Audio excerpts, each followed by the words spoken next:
बघू चला कोण खास माणूस.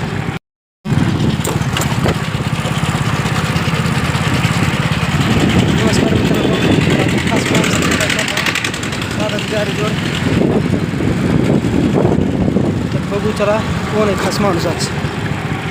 तर त्यांचे चिरंजीव काय आता नाही का मित्रांनो. ज्या माणसाला तुम्हाला भेटायला आणलं होतं ते काय बोलायला तयार नाही. तर त्यांचे जे दादा आहेत त्यांना विचारा आपण. दादा, ते राजकारण का सोडलं हो तुमच्या मुलानं? कशा पाहिजे नेमकं कारण काय झालं? एकदम वळण इकडं कसं काय वळला गॅरेज लाईनकडं? त्याच्याबद्दल थोडं सांगा आम्हाला. ते तुमचा चिरंजीव काय सांगणं झाले? चांगले कामं केले राजकारणामध्ये, काहीतरी पद होतं त्यांना. हां दादा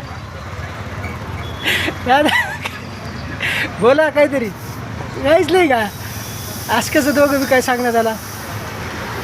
आवडच आहे म्हणजे माझ्या यूट्यूबरला सांगायचं होतं माझ्या मित्र परिवाराला तुमचं नेमकं राजकारण कशामुळे वळण इकडं आलं तर गॅरेजकडं. हे थोड्या 2 शब्दात सांगितलं तर बरं होतं. हे चिरंजीव बी सांगणं झाले का एकदम ध्यासिंग नेतृत्व होतं, पण अचानक वळण भेटलं गॅरेजचं ह्यांना.